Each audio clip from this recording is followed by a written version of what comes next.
officially 23 days to the kickoff of the 2024 Africa Cup of Nations in Cote d'Ivoire. Of course, it is 2024, but the tournament is known, of course, regarded by CAF as 2023 Africa Cup of Nations. Kado Gundari and James, of course, joins us on that daily countdown towards this epic football competition on the continent. Guys, you're welcome. Thank you very much, Femi. It's a pleasure to be here as always. Femi, happy to be here in today's edition. Okay, all right. Of course, before we continue, we'd like to say Merry Christmas in advance to all our fans in Africa, in Nigeria, in Ghana, Cameroon, South Africa, Senegal, Egypt, Tunisia, wherever you are. And those in diaspora, we say Merry Christmas in advance to you. We wish that you are going to have a lovely holiday. And of course, the year 2024 is going to herald the best moment of our lives. Of course, that is what we are praying for. Okay, of course, today we'll be going to the camp of Mauritania. Mauritania, of course, they have a beautiful, a lot of beautiful landscapes. But when it comes to pedigree in African football, of course, they do not have as much as a lot of other countries do. We'll look at, of course, the 2023 edition of CAF, Africa Cup of Nations, will be their third appearance. They made their first appearance in 2019, and again in 2021, they were there. In 2019, they had 2 points. They crashed out of the group stages. And of course, in 2021, they failed to register any point at all. I'll start with you. I know you usually insist on the fact that there are still minors in football. But one thing, though, that I wouldn't agree on, it would take a lot more to convince me, is the fact that there is no black magic in African football. I think there is. And we might likely even see a lot in Cote d'Ivoire. But let's talk about the fact that, would you say Mauritania adds to the list of minors that are coming to Cote d'Ivoire next year?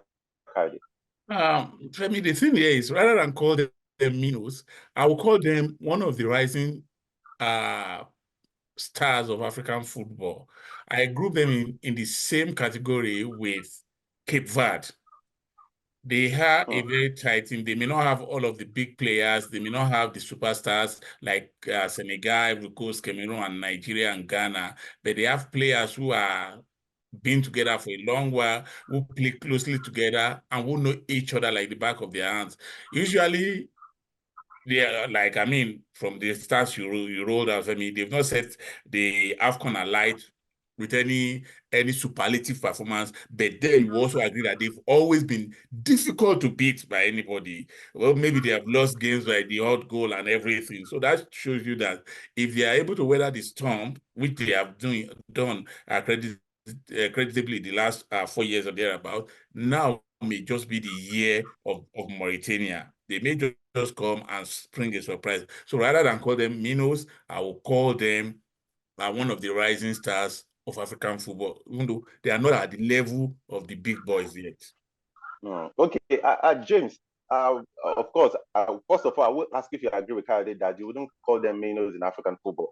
Then secondly, in 2021, they had no points compared to in 2019 when they made their first appearance. They registered 2 points and scored a goal. But in 2021, they had no points. They conceded 7 goals and they scored no goal at all. And if you look at this stats, you will want to ask again, how did Mauritania qualify? Because you would expect the AFCON to be the competition for the 24 best teams on the continent. Yeah, Femi, you want to ask why? How did they manage to qualify for next year's AFCON? Well, they qualified from Group I that had DR Congo, Gabon, and Sudan. It was just like 2 points difference between them and their group leaders. DRC finished with 12 points. Mauritania finished with 10 points. I think Gabon finished with 7, and Mauritania managed to score. They won 3 games, drew 1, and they suffered 2 defeats, scored 9 goals and conceded 7. So that was how they qualified for the AFCON. That they even qualified ahead of teams like Sudan, because Sudan are former AFCON winners. 1970, they won it. Then Gabon too. When you put Gabon, that was when men were still wearing slippers to play football back then, right? Whatever the record is there. So nobody can take that away from them. So they qualified ahead of traditional teams like Sudan and Gabon. Because Gabon, they are regular, they are kind of regulars at the AFCON. So for them to qualify from this group, I mean, it goes to show that just like what already referred to them as rising stars in African football. These are teams that will give you a good run for your money. They will give you a decent game. They're not kind of thing that you trash like 6-7-0. At least they're going to put up good fight. So for me, it's I think it's going to be a kind of progression for them. Let's see what they come up with in this third edition that they will appear in. After the last two, they didn't really do too much, but when the team keeps coming back, it goes to show that they are doing something right. They know that fine, they don't have all the superstars, but teams like this, when you play against them, they play as a unit. It's always difficult to break them down because they know that they don't have all the fantastic players, all the game changers, but what they lack in individuals, they have it as a team. So whoever going to come up against them, I mean, you must be ready for a big fight.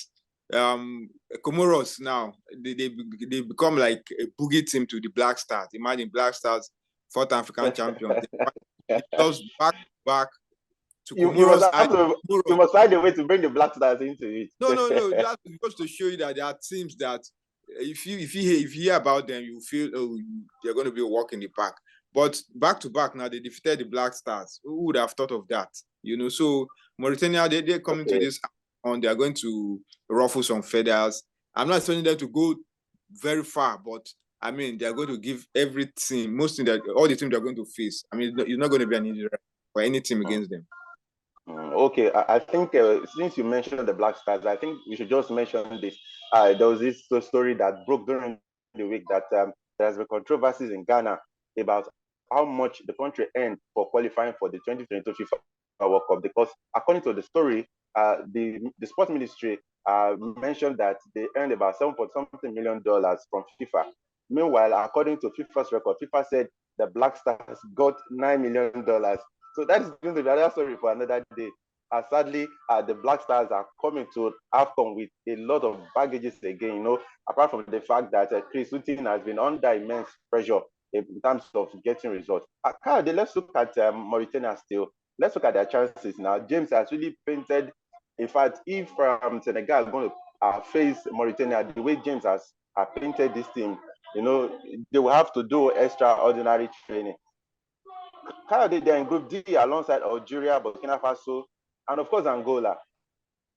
Any hope? Do you think they have any chance? Since you said, okay, they are among the rising teams in Africa, but looking at this group, Algeria, they're a powerful force when it comes to African football. So Burkina Faso, they played in the final of this competition before in 2013, lost to Nigeria 1-0. And Angola. So would you say they stand a chance of getting getting out of this group? Femi, if you take away Algeria, who showed in the last two editions that they are still to be reckoned with among the big boys in Africa, and then Burkina Faso, the last time they really impressed was when they finished as runners-up to Nigeria, and that would be like 10 years ago. For Angola, they are flattered to deceive. There was a time you felt Angola were in the same position that Mauritania are now. But then they fizzled out at the point, so they can't be called very serious contenders. So for me, I think the group is up for those who are ready to take it. So it could, why not? Mauritania could just sneak in and take one of the spots. It's very possible. Okay. James, let's say your opinion, your thoughts. What do you think? Angola, Burkina Faso, and Algeria? For me, I think Angola, Algeria, and Burkina Faso will take this group. What do you think? That was what we said the last edition when Algeria crashed out in the group stage. Nobody saw that come. Don't know the Algeria team that we show up. Remember, they have their own issues, injury crisis here and there, and when you come up against a team that you barely know, a team that you cannot say, okay, these are the stars to look out for. It's always difficult when you come up against teams like that. Teams like Mauritania, like they don't have the stars who play for the biggest clubs, but when you come up against them, they will give you a big fight. Angola, they've flat out to deceive. They've been around for a very long time, but anytime you see them at the AFCON, it's like the worst that the highest they always get to is the quarterfinals. After that, nothing else. They crashed out in the quarterfinals when they hosted to Ghana. So they've not really done much.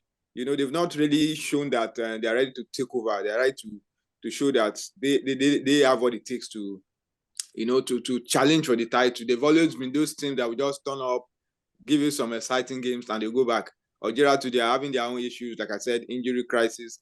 Burkina Faso since 2013, they've not raised the team that, okay, last edition they got to the semi-final, so you always want to stick them in there, So it's going to be a tough one. There are no clear favorites in the group. You might want to say Algeria, but they are not the Algeria of last that went on a winning run, So there's a kind of a drop in their form. So it's going to be a tough one. But you still want to give it to the Algeria and the Burkina Faso, but don't rule out Mauritania. They might ruffle the feather. Comoros came out from a group that nobody expected them, and even the Cameroon managed to defeat them in the round of 16. So who said Mauritania could not do that? Madagascar too did it in 2019 when they qualified with the Super Eagles from their group. So there are teams like that. So who said Mauritania is not that team that will do that in the next AFCON? Okay, of course, the Confederation of African Football has been rolling out the provisional list that has been submitted to them by teams. Thank you, Kade, for sharing that information. Of course, guys, as we round up, your thoughts, Kade, quickly. I'm sure you've seen that of Ghana and Nigeria. Your thoughts on the provisional list. I am not surprised, though, because some people are saying that Ose Pesero, though we are not talking about the Super Eagles, but just looking at the provisional list now. Kade, 1 minute. Let's talk about Nigeria. Your thoughts about that 41-man list. No surprises. No surprises. That's all. Okay. James, did you see that of Ghana? I saw 5 home-based players. By the end of the people are saying the players are going to be dropped. Well, let's wait and see what Chris will do. I want to believe that during those qualifiers, you must have had a good idea of the players that will qualify for that will go to the AFCON. So he already have them in his head.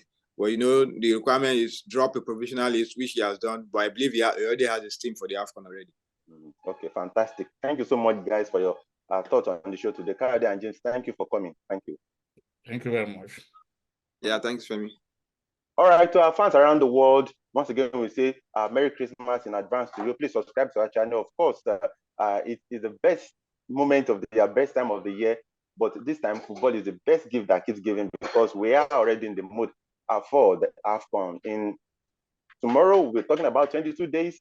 Then we'll be in AFCON proper. So please subscribe to this channel because tomorrow we'll be taking you into the camp of another country. Until we see you tomorrow, this is Sports Africa. Bye for now.